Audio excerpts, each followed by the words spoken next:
Creo que la nueva organización es un desastre y será otro desastre, porque se ha partido de determinadas bases que no son ciertas. La primera es que todos los funcionarios somos unos vagos. Y como todos los funcionarios somos unos vagos, si nos juntan a todos, entonces no nos quedará más remedio que trabajar 8 horas a todos. El Tribunal de Instancia ha llegado para quedarse definitivamente, pero mejorará. Esto es un proceso evolutivo. Lo que no se puede cambiar es una organización decimonónica como eran los juzgados a pasar al Tribunal de Instancia en un solo año y que eso funcione perfectamente desde el minuto cero. Bienvenidos, bienvenidas a Precluidos, su espacio de divulgación jurídica. Y hoy traemos por primera vez, después de casi 30 programas, a 2 letrados de la Administración de Justicia. Los antiguos, conocerán ustedes, secretarios judiciales. Nos ha costado, parecen que son como un cuerpo oscuro que ha costado traer al programa, pero no, ahora veremos que no es así. Traemos a 2 letrados con más de 20 años de experiencia cada uno, Jaime de Font Rullán y Elena Fernández Ruiz. ¿Qué tal? ¿Cómo estáis? Bienvenidos. Muy bien, muchas gracias por invitarnos y conste que a la primera te dijimos que sí. Correcto, correcto. Así que muchas gracias, Juan Carlos, y encantados de estar aquí y que se nos dé esa posibilidad de dar visibilidad al cuerpo. Intentaremos arrojar algo de luz de nuestras funciones y de nuestra labor. Gracias a vosotros. Pues os comentaba esto de que nos había costado porque hasta, no sé si 3 o 4 letrados eran como un poco reticentes, con personas que tenemos muy buena relación con ellos, a venir aquí a exponer un poco los problemas del cuerpo. ¿Por qué creéis que es esto? Antes de meternos en qué es un LAG, ¿por qué creéis que es esto? Creo que somos un cuerpo en general acostumbrado a que no se nos vea. Somos, llámanos el poder en la sombra, el ojo que todo lo ve, o el jefe de cocina detrás del chef. Pero no estamos acostumbrados. Quizás nosotros porque hemos sido los 2 profesores, conferenciantes y nos cuesta menos, pero es cierto que somos un cuerpo acostumbrado a no querer ser visible, un poco como el procurador y el abogado. Sí. Podría ser, ¿no? ¿Tú qué crees, Jaime? Sí, que no hay esa necesidad de ese protagonismo, ni tampoco lo necesitamos. Y tampoco estamos acostumbrados en líneas generales. Pero bueno, no está mal que de tanto en tanto pues trasladar a la sociedad lo que hacemos y nuestras funciones. Contadme, ¿qué es un letrado o letrada de la Administración de Justicia? ¿Qué es eso? Pues hablando rápido, y una comparación que se suele realizar es el notario judicial, porque nuestra función clásica era la fe pública, el tomar el acta en sala, y era la referencia que se tenía. De hecho, con los notarios compartimos origen, y era el escribano histórico, y hasta la ley de 1862 del notariado ya se escindieron las 2, fe pública y judicial y extrajudicial. Ahora yo diría que somos más, ese papel, aunque lo hablaremos, sigue, somos más los directores de la oficina judicial. Somos procesalistas y la dirección de la oficina judicial, del personal que lo integra, en directa relación y colaboración con los jueces, y es lo que más prima actualmente. Sí, yo creo que es más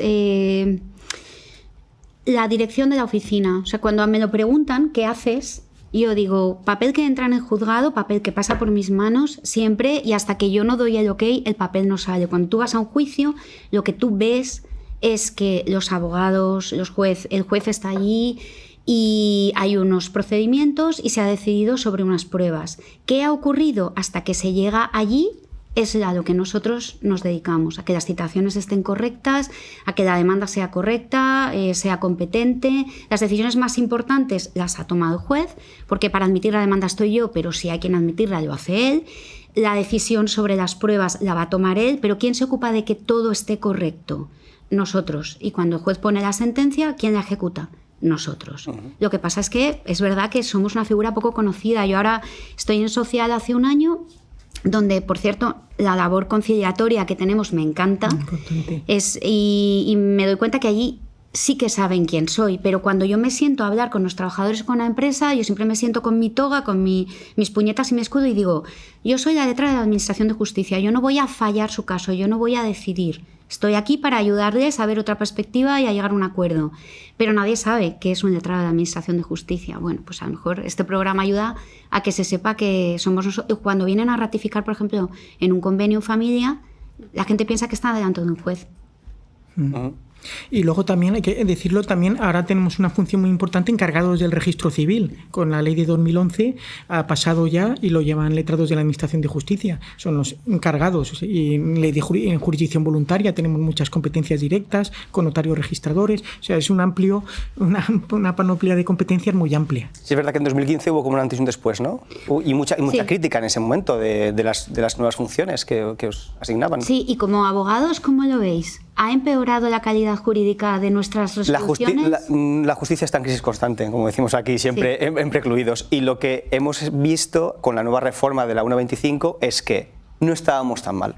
Esa es la tónica, imaginaos. Como pues espérate que venga la nueva oficina judicial. Efectivamente. Ahora hablaremos de vas a decir, no, ahora hablaremos de la nueva oficina estábamos judicial. fenomenal. Antes de entrar en eso, explícame cómo se accede al cuerpo de letrados de la Administración de Justicia. ¿Cómo se accede? Estudiando mucho, sin parar, durante muchos años. ¿Cómo es la oposición? La oposición es muy similar a jueces y fiscales, es verdad que ha ido evolucionando, pero es en la actualidad un examen oral y luego hay test también y una parte práctica. Pero en general pues es un temario muy amplio, tanto sustantivo como procesal, o sea, que hay que estudiar y la media de años que hay que dedicarle es alta, entre 3 y 5, y hay quien invierte incluso más años. ¿Hay personas que quizás preparan las dos oposiciones o es inviable absolutamente? A ver, yo preparé las 3. No las tres. Juez en ese momento eran... Juez fiscal yo tenía claro que yo quería trabajar en la Administración de Justicia. Yo quería hacer justicia, fíjate, si era joven e inocente, ¿sabes? Y yo que, bueno, realmente me daba igual dónde caer, pero yo quería pertenecer a la Administración de Justicia. Era, digamos, el caso más común. Sin embargo, el caso de Jaime fue diferente. Sí, digamos que hay muchas personas que preparan judicatura y fiscalía y que acaban siendo letrados de la Administración de Justicia, porque es una tercera opción. A lo mejor no, la apuesta directa es más excepcional, porque has de conocer la figura, te ha de gustar y suele acabar, como digo, mucha gente que prepara judicatura y fiscalía. Pero es también una oferta interesante y una figura que puede atraer al que quiera preparar una oposición jurídica. ¿Y personas que luego salgan y preparen judicatura por fuera? ¿Lo habéis visto? Sí, cuarto turno, sí.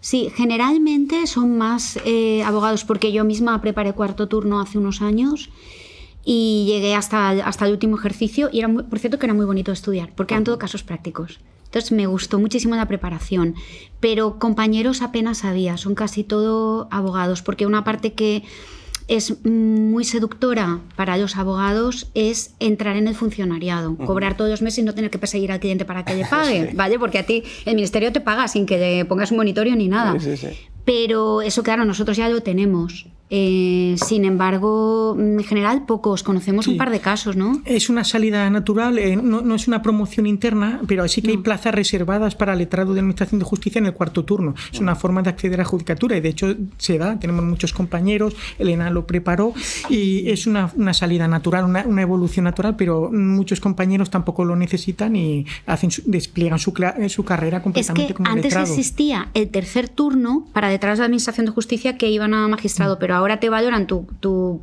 ejercicio profesional con los puntos y ya con está. El resto compites con abogados otros competir con un abogado que se había dedicado al bancario y hacer casos de cláusulas no fue sencillo. Claro. Que por cierto él es juez ahora. Sí. Contadme, reforma judicial, la 1.25, tribunales de instancia, luego hablaremos de la mediación en un capítulo aparte, que está ahí, voy a meterme con, no sé si con vosotros o con alguien, voy a meterme, como siempre. ¿Qué os ha parecido esta reforma? ¿Cómo la valoráis desde vuestro punto de vista, como letrados de la Administración de Justicia? ¿Cómo lo veis? Empiezo yo, pues yo creo, primero hay que decir que estamos en la punta del iceberg, que no sabemos cómo se va a materializar. El cambio está siendo traumático, todos vemos noticias, están circulando información, el blog de Hacer Puñetas, por ejemplo, dedica muchos vídeos a este tema, y es verdad que está siendo traumático porque se ha implementado en muy poco tiempo, en un año se ha querido cambiar la realidad material. Como el resultado final y la foto final aún estamos lejos de verlas y está costando. Tampoco por otro lado, no se ha tenido en cuenta la situación de las comunidades autónomas con competencias transferidas en muchas ocasiones, que no van al mismo ritmo que el Ministerio. Pero en sí, la reforma, valorándolo, echaremos de menos los juzgados como órganos unipersonales. ¿Alguna ventaja tiene? ¿Cuál sería la principal, en mi opinión? La unificación de criterios y la seguridad jurídica que tanto se demanda por los profesionales. Eso sí que se puede intentar conseguir. De hecho, a los presidentes de los tribunales de instancia se le encomienda esa labor de intentar unificar. Nosotros, los letrados de la Administración de Justicia, a través de las juntas, podemos potenciarlo. Esa sería la parte buena. La parte negativa, que no sabemos si cuando el sistema se asiente se va a ir reduciendo, el descontrol, la pérdida de información, la dificultad de acceder a los expedientes, que ahora es muy fácil, muy sencillo en los órganos judiciales, cuando se va a consultar por el procurador, por el ciudadano o el abogado. Eso a largo plazo hay que ver si se irán implementando soluciones, lógicamente. Yo creo que los que tenemos ya cierta experiencia como nosotros vamos a vivir dos administraciones de justicia, una que hemos vivido hasta los juzgados y esta otra de los tribunales de instancia, de la NUMO, que llama la nueva organización, que va a ser muy distinta, va a ser de grandes servicios comunes. Nos impacta mucho también las jefaturas, que no estamos acostumbrados a los letrados de administración de justicia. Ahora hay directores, jefes de área, jefes de negociado, esas figuras que no existían, y a corto plazo va a ser traumático. Veremos si a largo, esa es la esperanza que no hay que perder, se logran mejoras y que también aporte algo. Aún estamos lejos de verlo.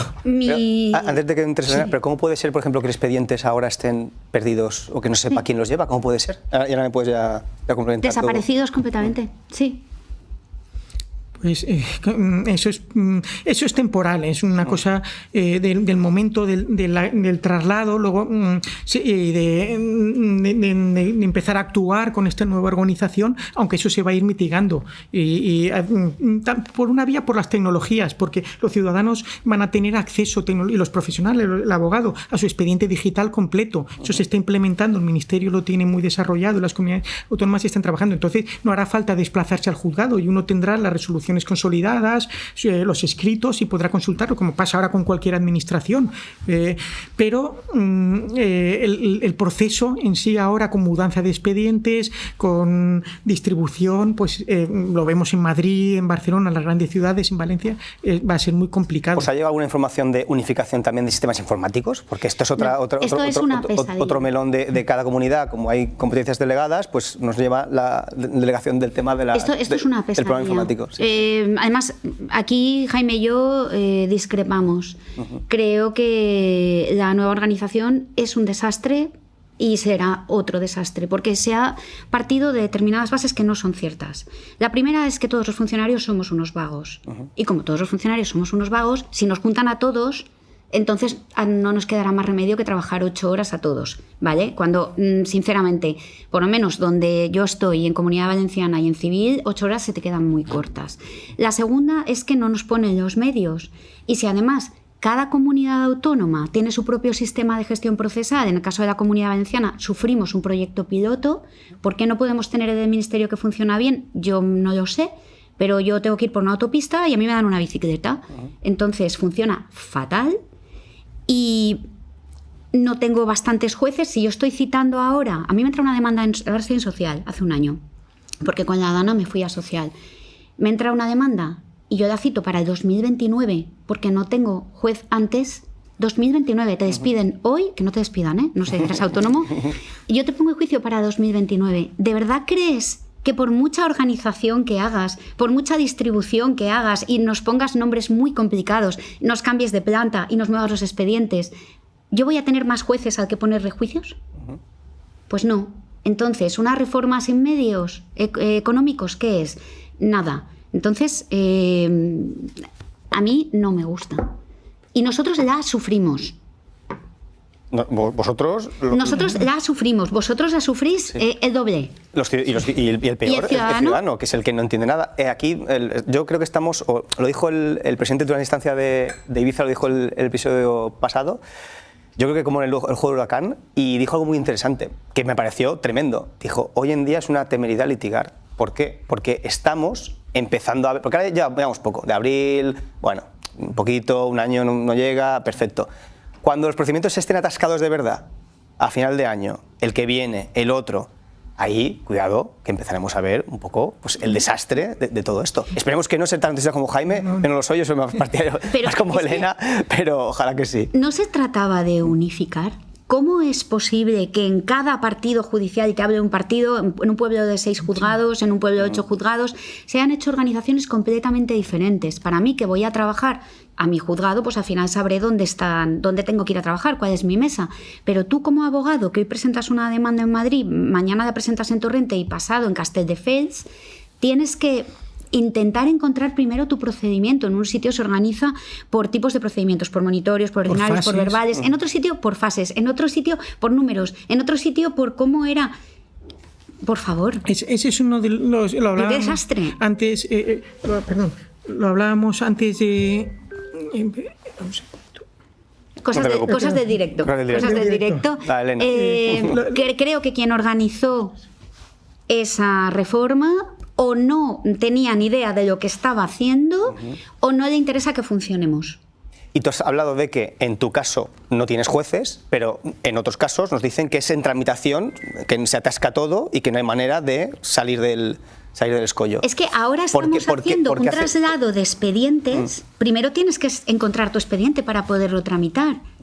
Entonces la gente no es capaz de entender cómo ni siquiera somos capaces de encontrar el procedimiento. Pero es que yo tampoco lo entiendo. Es como si una persona va al hospital y dice, quiero mi historia clínica. Y le dicen, bueno, yo te puedo dar la de reumatología. Y tú dices, no, pero es que yo necesito la de neumología. No, la de neumología está en una caja, pero no sabemos dónde. Sí. O sea, es tristísimo. A mí, como persona que entró en justicia por vocación, me da mucha vergüenza. Ese es uno de los grandes temores que tenemos, porque es lo que comentábamos antes del programa, que ahora el acceso a los juzgados es relativamente fácil y a veces eso es una de las virtudes de la organización que teníamos, que así como otras administraciones, Hacienda, Seguridad Social, han puesto mucho distancia, cita previa, dificultades por teléfono, imposible contactar. Los juzgados éramos accesibles a través de los procuradores, el propio ciudadano. Entonces, con la nueva organización, lo que tememos es que se pierda eso, que se convierta en algo poco transparente. Acudir a un juzgado tribunal, cómo está mi asunto, obtener esa información, es uno de los problemas que se pueden dar con los tribunales de instancia. Y ya como algo positivo, ¿qué solución veis? ¿Veis alguna solución? ¿Volver a lo de antes tiene sentido? ¿Es una locura? ¿Qué solución veis a todo esto? Es que nosotros no somos arte ni parte. Ojalá pudiera yo decidir. Pero yo voy a tener que trabajar con lo que me den y tratar de hacer lo mejor que tengo, pues como cuando tienes que hacer una comida y no tienes nada en la nevera, inventiva. Pero sí, es muy triste, la verdad. Al final el sistema se tendrá que asentar a base de protocolos, de forma se irán. Yo no le veo marcha atrás, porque el Tribunal de Instancia ha llegado para quedarse definitivamente, pero mejorará. Esto es un proceso evolutivo. Lo que no se puede cambiar es una organización decimonónica como eran los juzgados a pasar al Tribunal de Instancia en un solo año y que eso funcione perfectamente desde el minuto cero. Es un proceso evolutivo en las grandes ciudades, sobre todo la fase 3 que se llama del Tribunal de Instancia, pues eso va a tardar y se irá asentando. Que va a llevar un coste personal de desgaste, eso ya se está hablando, indudablemente, y que ya lo comentaba con Elena al venir, que están habiendo multitud de jubilaciones de la gente que está con más de 60 años. Esto ha sido el disparadero para definir la gota que colma el vaso. Más pesimismo se cabe, y más pesimismo que ya veníamos de un pesimismo bastante ese precio se va a pagar, y a lo mejor con a base de la inversión personal se va a lograr que no se vaya a pique el sistema y que más o menos funcionemos igual, en algunas cosas ojalá mejor, pero el coste va a ser alto. Por si fuera poco, además de los tribunales de instancia, nos imponen un requisito de procedibilidad a fin de interponer una demanda civil mercantil. ¿Cómo veis esto? Pues fíjate que ahí no... Ahí discreparemos seguro, Elena, porque ya te estoy viendo y no... Ahí vamos a discrepar. Pero está bien, para eso traemos. Sí. Hasta hace unos meses he estado en civil también, haciendo doblete. Y porque yo me fui justo cuando se aprobó la ley, y después he estado 2 meses trabajando en un juzgado civil.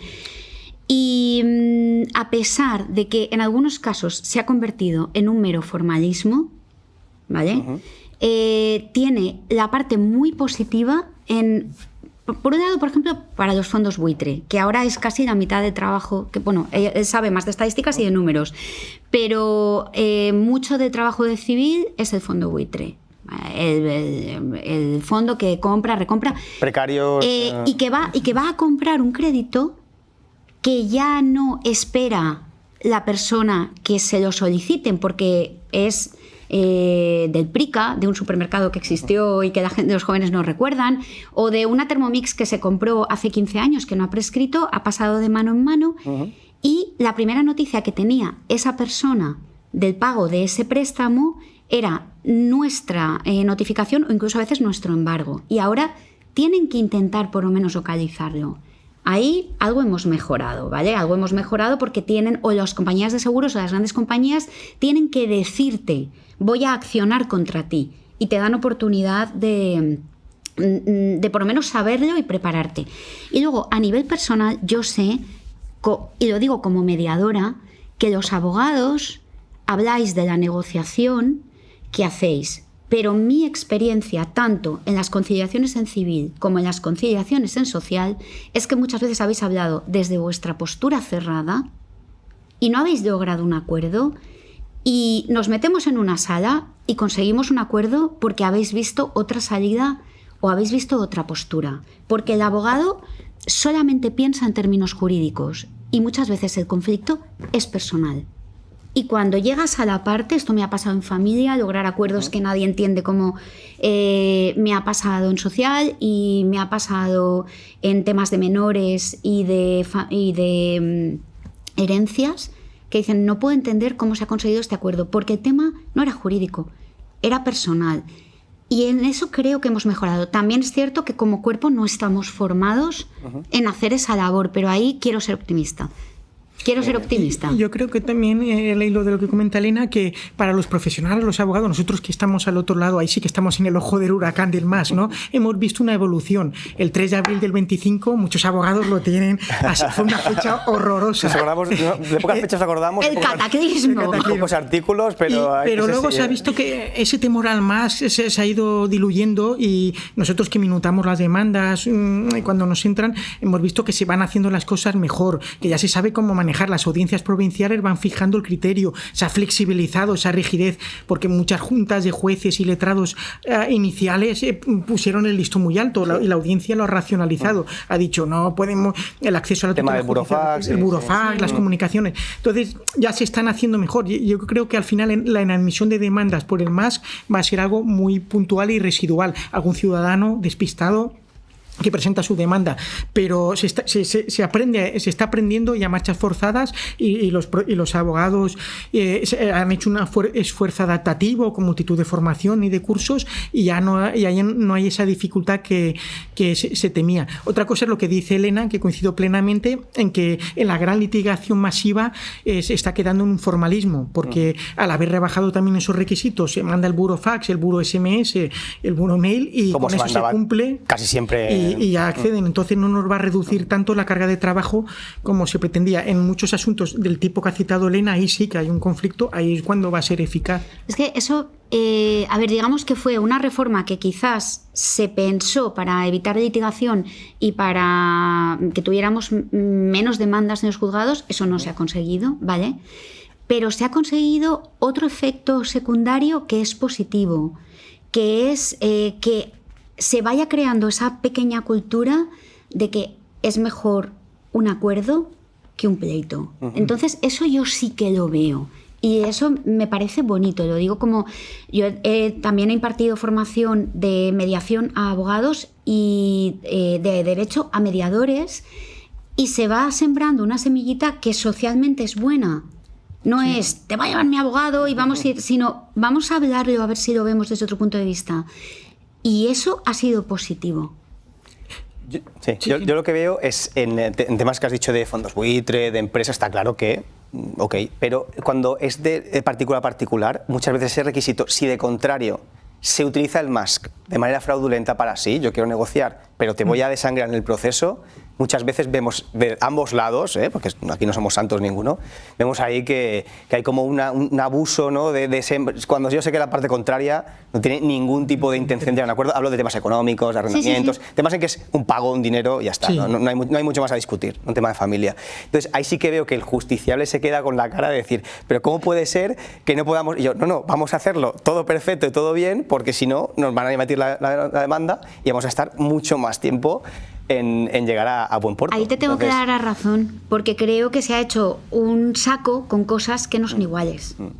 Y entonces hay procedimientos en los que no tiene demasiado sentido. Exacto. Y de mi experiencia personal, y como llevamos solo un añito, y estoy viendo también, para criticarme a mí mismo, porque el día 1 que salió, aquí dijimos de todo en contra de los más, es que en temas de arrendamientos, por ejemplo, se están cerrando muchos acuerdos extrajudiciales gracias a esto. Sí. ¿Que no es lo ideal para el arrendador de esas rentas que debe? No, porque lo ideal sería un mundo justo, un mundo pues, utópico, donde viene una demanda y en un mes esa persona está fuera y está con las rentas cobradas. Pero en la realidad de lo que es verdad que eso es positivo. Eso ha sido positivo. Y yo tengo que reconocerlo, porque estoy cerrando acuerdos que en mi vida pensaba que iba a cerrar. Y los hemos cerrado. Y también ahí tiene la otra derivada que nadie quiere decir, pero mejor cobra 2 rentas de las 5 que te deben. Correcto. Que empecemos con los incidentes de vulnerabilidad, con ocupas, con...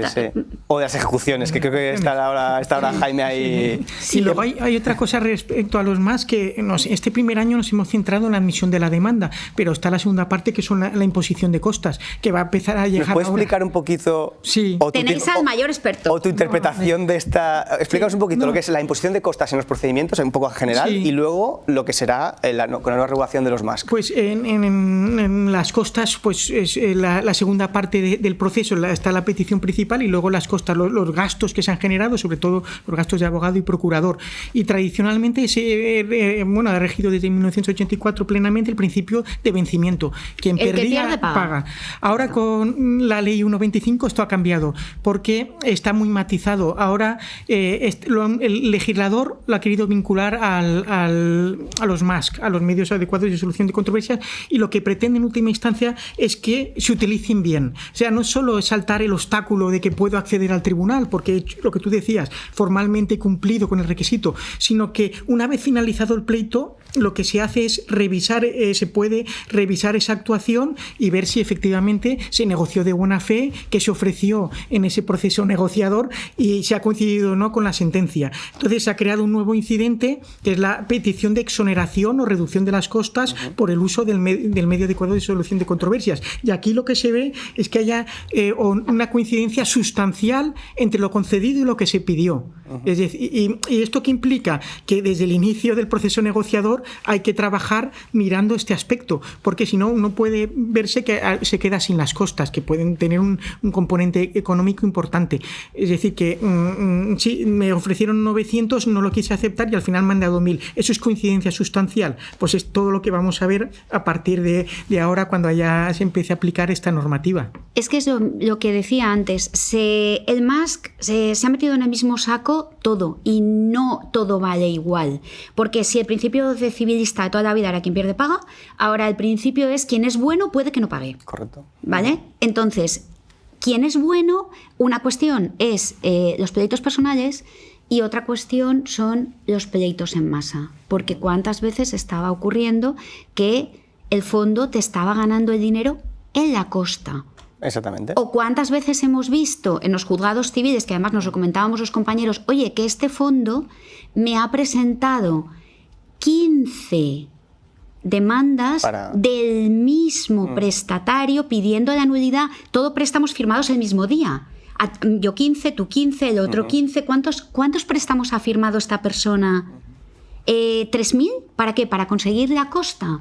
Pero debería haberse legislado diferente. Exactamente. Sí, a raíz de esto se ha introducido un concepto novedoso que es muy interesante, el abuso del servicio público de justicia. Todo viene por eso. Todo viene por eso. Todo viene ese abuso. Cuando lo leímos quedamos todos ¿Pero un poco... pagan justos por pecadores otra vez? Exacto. Porque parecía que todos abusábamos del servicio público de justicia, parecía que era una cosa de abogados. Y digo, es que os pasáis con tanta demanda, ¿esto qué es? Habrá que acotarlo, la jurisprudencia tendrá que... Porque si se hace lo que indica, si se hace una interpretación extensiva del abuso, tendrá que acotarse y reducirse a sus justos términos, pero lo que se pretende es eso, que no utilizar la administración de justicia para conseguir un objetivo que no es legítimo del todo. ¿Y qué puede acreditar esa persona para esa exoneración?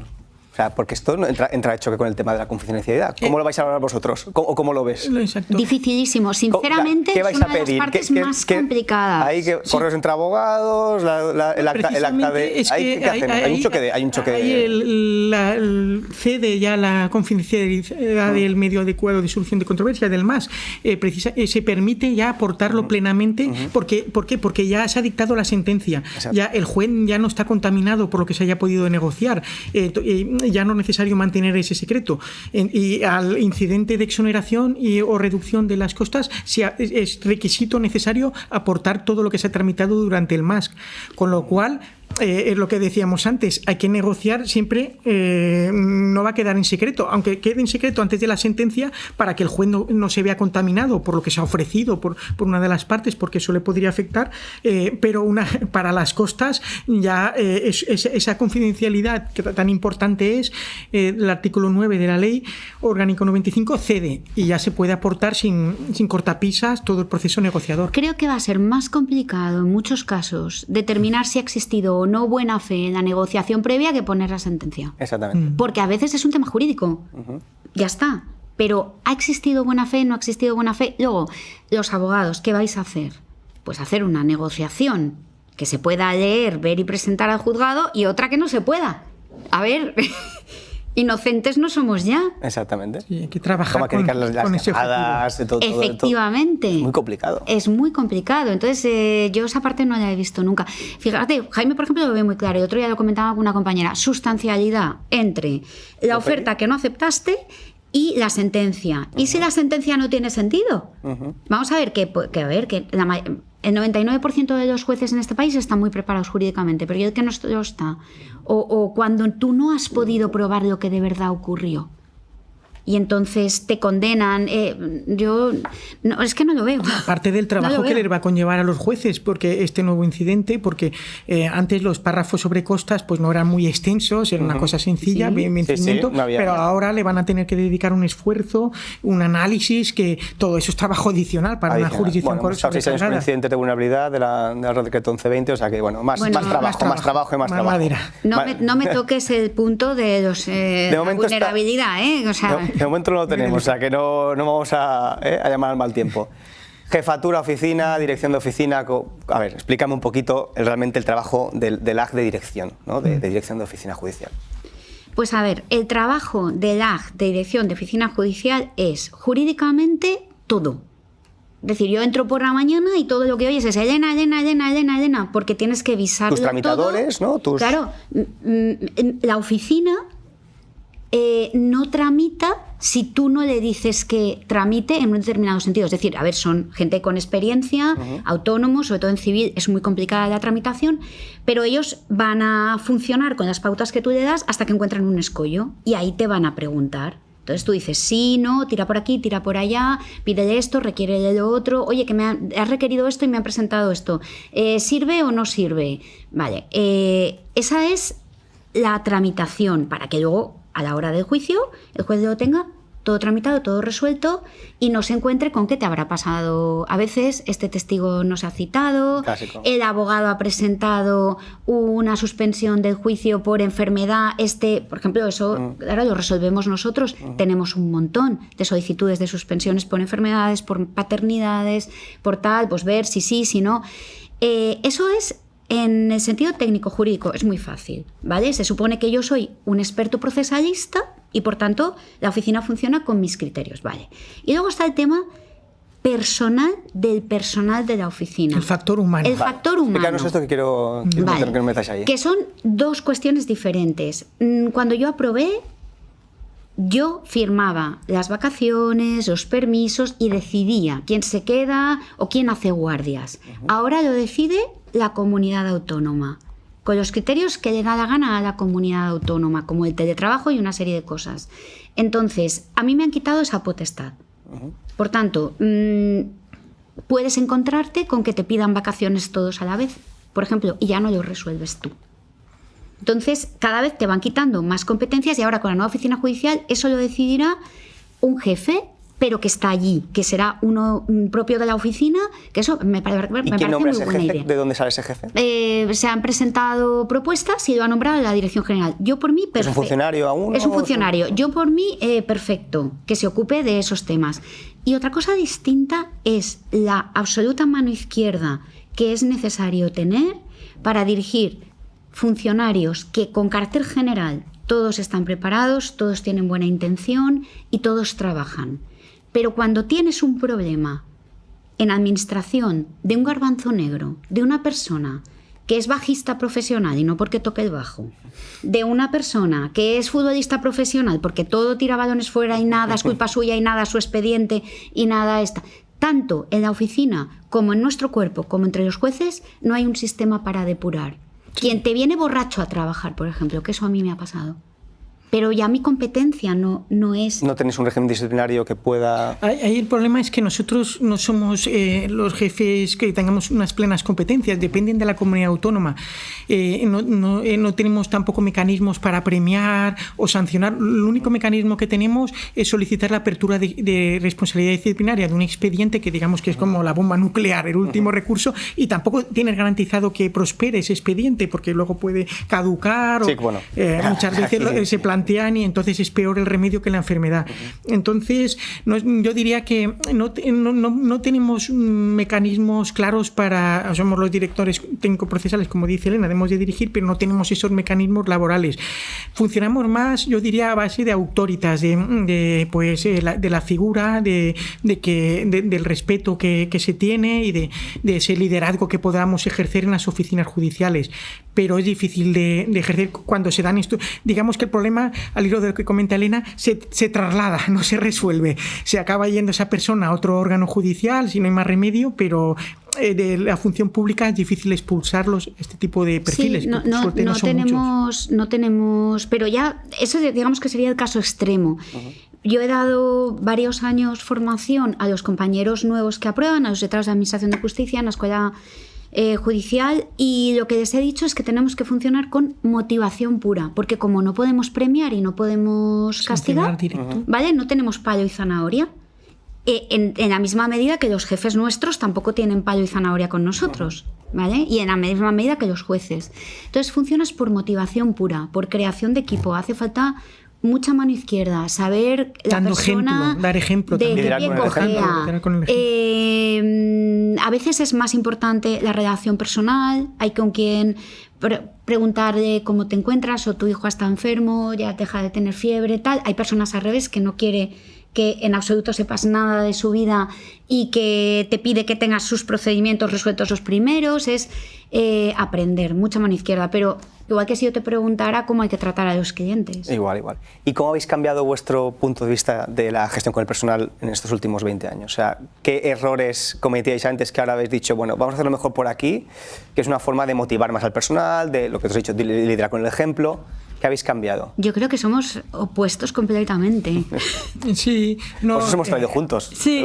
Al final, pues te adaptas, sabes que los mecanismos que tienes, que son muy limitados, y sobre todo, pues lo que comenta Elena, crear equipo, pues esos detalles de reconocer cuando alguien trabaja bien, aunque sea de palabra, dar esas palabras de ánimo. Cuando muchas veces nosotros estamos en nuestro despacho y oímos la oficina porque están muy próximos y hay un caldo de cultivo muy crítico. Me ha llamado este abogado y me llama para una tontería, o este ciudadano que ha venido, pues intentamos rebajar. Qué pesados que somos. Esa tensión sí que se da desde nosotros. Desde y nosotros.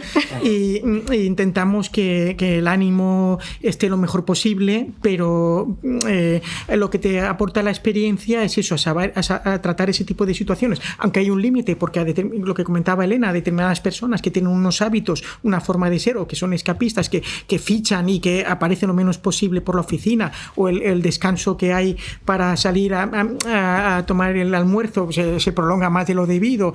Eso es muy difícil combatirlo, pero es estar encima.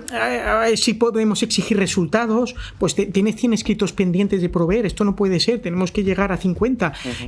Podemos exigir demandar resultados, pero es difícil.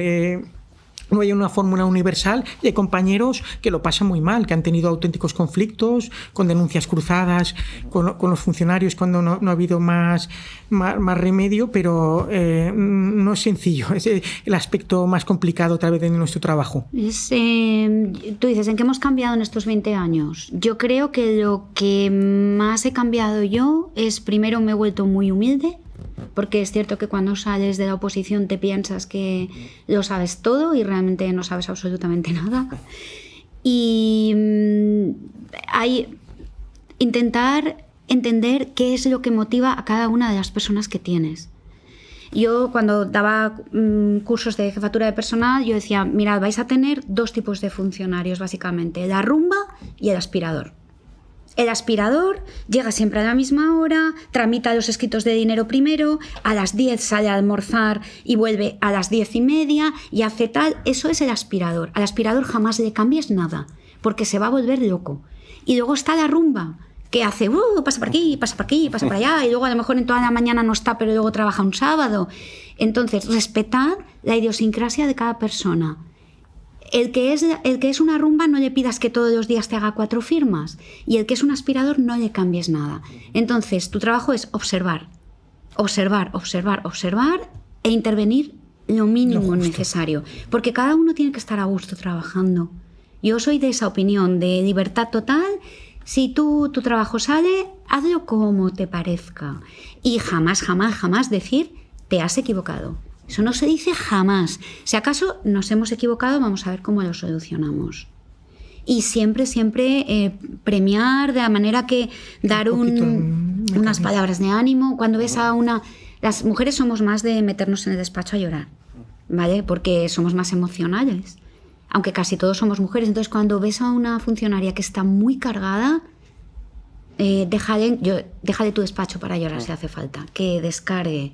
Cuando, sin embargo, los hombres son más de, en general, más... Sí, no expresarlo, de llevarlo por Entonces, dentro. Si ves a un hombre tremendamente cargado, habla de fútbol. Sí, pero bueno, luego tenemos un conflicto y nos olvidamos al día siguiente, también tiene su ventaja. Sí, cada uno es de su manera. Entonces, flexibiliza. Son personas, trátalos como a ti te gustaría que te trataran, porque al final, si la gente está a gusto, el trabajo sale. Y luego está la relación con los jueces, que eso también tiene mucha miga.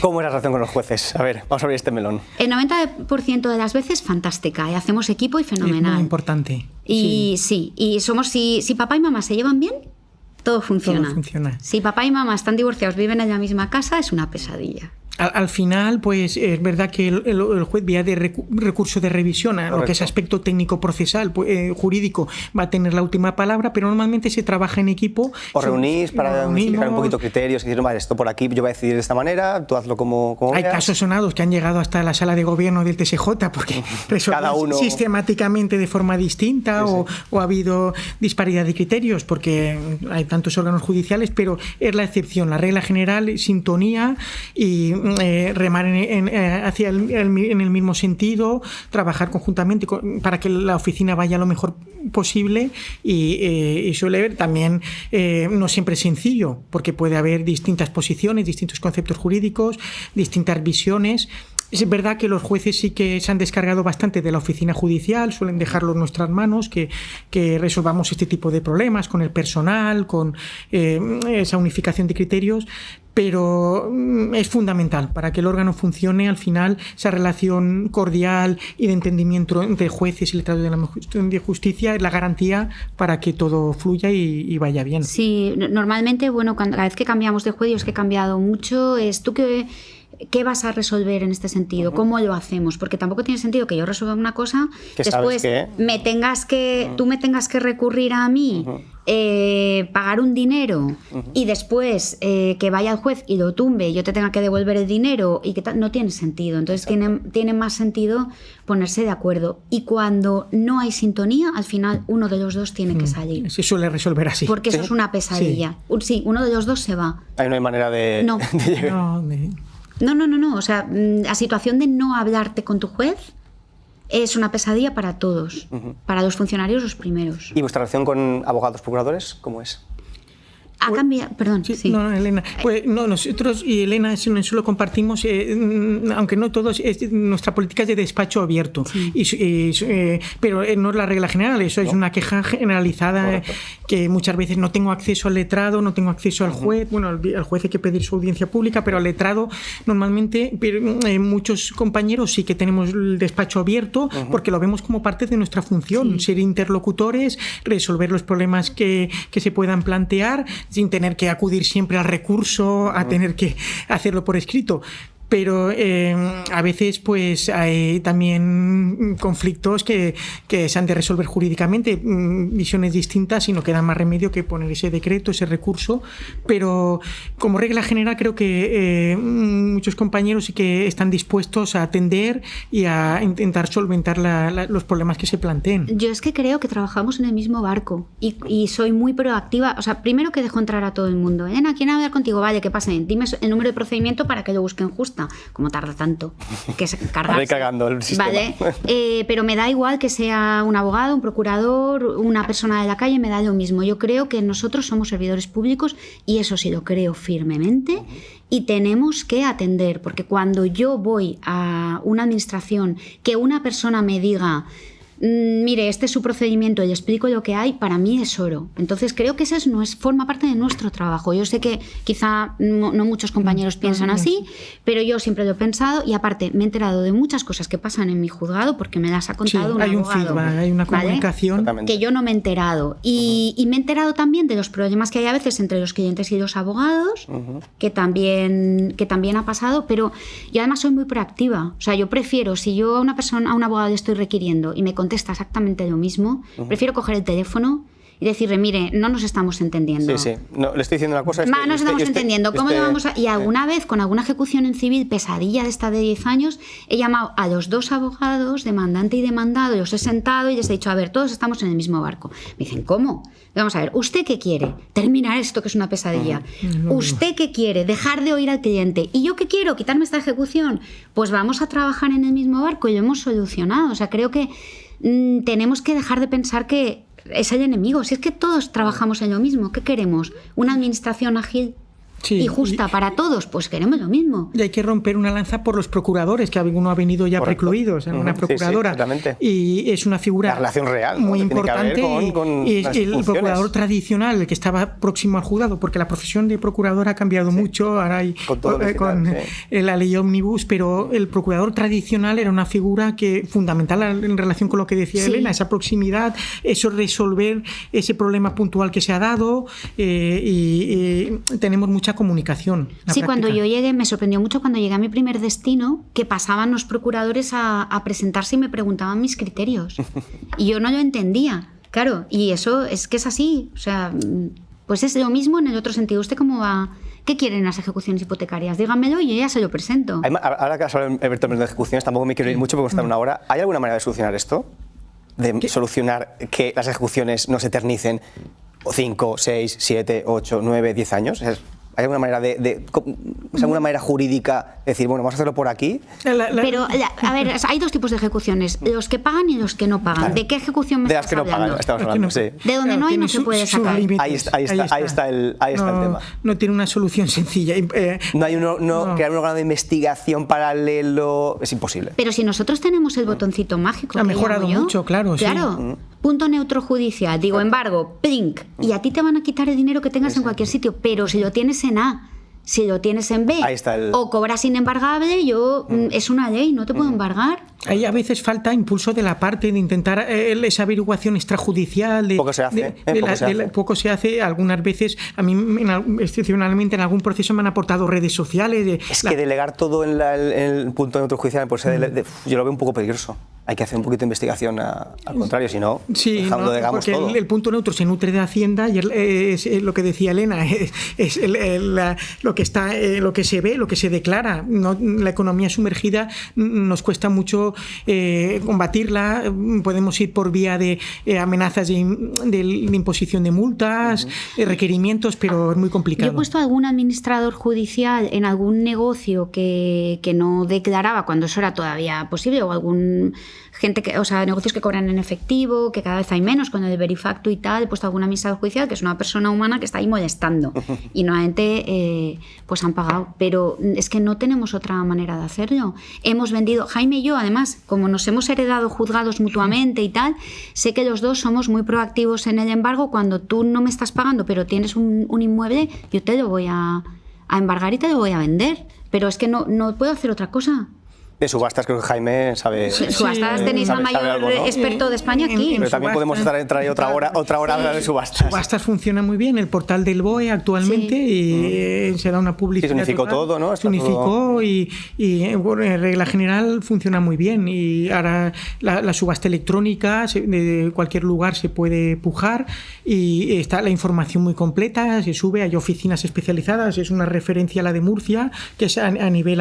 Bueno, hay una crítica entre subasteros que es situación ocupacional no consta. No consta. Esto no consta. Esto no consta. ¿No? Pero precisamente la Ley Orgánica 125 ha reformado 668 de la ley y lo impulsó también el director de la oficina, Juan Luis Bañón, de Murcia, y lo que se pretende es que dar toda la información necesaria, que quien acuda a la subasta judicial vaya con plena seguridad y que no se encuentre luego un marrón o un problema. Es que estamos viendo que eso sí que ha cambiado mucho, porque solamente los subasteros profesionales antes pujaban, pero ahora no. Todo el mundo. Ahora todo el mundo, y además en muchos casos son 6, 7 personas que cada una ha puesto 3, 4 mil euros y vienen en conjunto. ¿Cuál es la pesadilla a esas personas? Le ocupa el vulnerable, porque además el subastero o el abogado que se dedica a tal lo entiende. Sí. Entiende que es un deudor, que es un tercero sin justo título, pero el que lo compra no sabe si está no sabe la diferencia. Claro, no sabe la 1.13 o no sabe qué ley la aplica. Que se puede alargar en el tiempo y que ese dinero que ha puesto lo necesita para otra cosa. Y sí. Son situaciones que dan mucha pena. Gente que compra pensando que voy a entrar a vivir, que como si fuera una notaría, otro tipo de compra, que he ido a la inmobiliaria y no. Porque lo que estoy viendo en capitales de provincia, que gente está buscando su primera vivienda para vivir ellos en subastas. Esto antes no ocurría. Entonces hay que informarse muy bien y ir con mucho cuidado, no meterse en una subasta judicial, hay que tenerlo muy claro, ver la información que da el edicto y si no, realizar una labor, acudir a intentar obtener esa información adicional de cómo está. Sobre todo saber si está o no el antiguo deudor. No puede prolongarse años. De momento hasta el 28, de momento hasta cuándo será la siguiente reforma, no lo sabemos. Efectivamente, o sea, yo tenía una en Torrente que el deudor hipotecario falleció dejando esposa e hijos menores de edad y tenía un adjudicatario que había metido 3.000 euros pero que los necesitaba urgentemente porque se había quedado en paro y tal y no los podía recuperar. Sí, sí. No los podía recuperar. Mucha precaución sería el consejo en las subastas judiciales, informarse bien, no ir a la ligera, porque no es una compraventa normal. Detrás hay un conflicto, puede haber recursos, puede haber incluso peticiones de nulidad de las actuaciones si ha habido defectos en los actos de comunicación. Las herencias yacientes nos dan mucho problema. Incluso cuestiones jurídicas es un tema complicado. Cuando el bien se vende por fuera a uno que no ha sido partícipe en la subasta y mete un precario, hay jurisprudencia del Supremo. Es un tema complejo, no es un tema de, venga, vamos aquí a meter cuidado. No, es un mercado interesante pero complicado. Es muy interesante, pero es que una subasta judicial no es Amazon. Exacto. Que te lo traen a casa. Pero con el portal BOE a veces parece Amazon. Que sea sencillo, pero no lo es. Detrás hay que ir con mucho cuidado. Una cosa es la titularidad real de un inmueble que tú puedas tener a tu favor, un decreto de adjudicación, otra cosa distinta que tengas las llaves de la casa. Exacto. Y entre una cosa y la otra pueden pasar 2-3 años. Puede haber una auténtica pesadilla. Hay gente que hemos tenido en el juzgado y te sabe mal por ese adjudicatario, pero se complican los asuntos a veces. Exactamente. Sí. Vamos a hablar, si nos da tiempo, de la huelga de 2023. ¿Qué es lo que ocurrió? Contarnos un poquito, Jaime. Sí, pues la huelga del 2023 que nos dio visibilidad, nos dio esa notoriedad a nivel social porque se suspendieron muchas vistas, muchos juicios y se paralizó la justicia, por lo que decía Elena antes, que estamos en el medio del órgano judicial y nuestra labor es fundamental. ¿Cómo se llegó a ella? Pues por una serie de incumplimientos del Ministerio de Justicia. Hay que decir que había un componente económico, porque desde el año 2003 que se empezaron a incrementar nuestras funciones no había habido la adaptación económica, pero no solo solo era eso, también eran reclamaciones estatutarias. Nosotros reclamamos con firmeza una negociación colectiva propia, porque nos representan los sindicatos generalistas de justicia, que tenemos intereses enfrentados con los del resto de cuerpos generales, gestores tramitadores, porque somos en distintas posiciones. Reclamábamos eso, reclamábamos otra serie de mejoras en nuestro estatuto. Hubo varios incumplimientos del Ministerio de Justicia y al final se llegó a esa situación tan complicada. Lo recordamos como una época muy complicada, muy desagradable. Condenar a una persona a suspender una vista y que se tuviera que retrasar, pues no fue plato de buen gusto. Al final, ¿qué se logró? Hubo un comité de huelga que firmamos el acuerdo con el compromiso de colaborar en la implantación del Tribunal de Instancia. Si lo hubiéramos sabido, igual lo hubiéramos firmado, pero bueno, se logró la mejora económica. Entonces ya lo sabían ellos, ¿no? Ya sabían cosas. Sí. El que tiene la sartén por el mango tiene la sartén por el mango. Y ha habido una reforma de nuestro reglamento y algunas mejoras, pero la experiencia... ¿Sigue habiendo mucho estrés en la profesión? Que ahora quiero hablar de... Sí. Muchísimo. Sí. O sea, ahora mismo compañeros de baja, con la implantación de la oficina, una de las cosas que ha ocurrido es que como va a distintos niveles, esto es como si se estuviera construyendo un edificio y primero se pusiera el cemento y luego se pusieran los pilares, más o menos se está haciendo con ese orden. Entonces de repente han desaparecido funcionarios y compañeros que tienen, pues de normal tenían 8 tramitadores, ahora tienen 5, están de baja, problemas de estrés, problemas de infartos, problemas de subidas de tensión. Hay mucho estrés. Hay mucho estrés. Y llevarte trabajo al fin de semana a casa y te dicen, pero no entiendo, eres funcionario. De hecho, 2 cuestiones sobre esto. De preparar la entrevista con vosotros, lo sé. Trabajo a casa, tú poniendo demandas, bueno, sí, la admisión sí. en fin de semana. Sí. Claro, sí. Y otra, una foto fantástica que me mandaste ayer, que quiero que comentes, que me pareció fantástica. Gracias. Que es tu forma de combatir el estrés. A ver, cuéntanos. Y aparte he estado en Japón y como quedan 3 minutos, si nos puedes comentar un poquito. Sí. Esto, Jaime, tienes que dar paso a Elena porque me pareció espectacular lo que me mandó, ¿eh? Entonces necesito comentarlo. Porque es lag y, bueno, cuéntanos. Sí, pues muchas gracias. Tenemos mucho estrés, es cierto, trabajo los fines de semana, es verdad, y necesitaba una manera de combatir el estrés. Entonces yo compito natación. Animo a todo el mundo a que compita natación máster, porque es un sitio donde las mujeres, cuanta más edad tenemos, más valemos. Y sin haber competido en mi juventud, pues ahora tengo nivel para ir a campeonatos internacionales. He representado a mi país en Japón. Soy la 13ª del mundo de mi categoría, más 50 en mariposa, en el 200. Y este verano voy a Eslovaquia a competir en el europeo y me acompañan mis hijos, que son mis mayores fans. Muy bien. Con un banderón de España, porque ahí... Sí, entonces, ejercicio. Ejercicio físico. Ejercicio, porque tengo que decir que una abogada que es amiga en un día en sala, porque tenemos mucho estrés, igual que vosotros, dijo, el que no se haya tomado nunca un Lexatin, que levante la mano. Y en una cena lo dijo y la única que levanté la mano fui yo. Dice, ¿y tú qué haces para combatir el estrés? Y yo dije, competir natación. Deporte. Entonces, tenemos mucho estrés.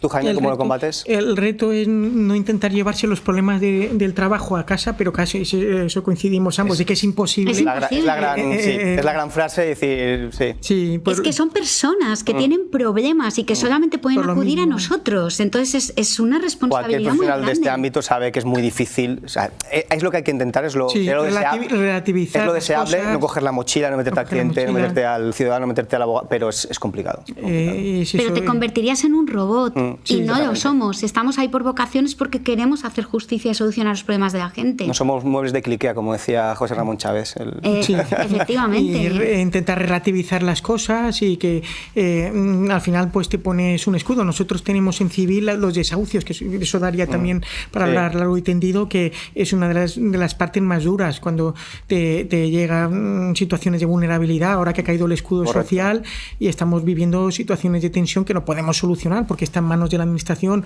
que los servicios sociales. Y que muchas veces, claro, yo como veo la parte de la otra parte, el ciudadano privado muchas veces no tiene por qué asumir esa carga de tener en su inmueble, hablo de un particular, a esa persona durante X años, cuando la administración pública debe proveer una vivienda a esa persona, o al menos hacer lo posible para conseguirle algún techo. Porque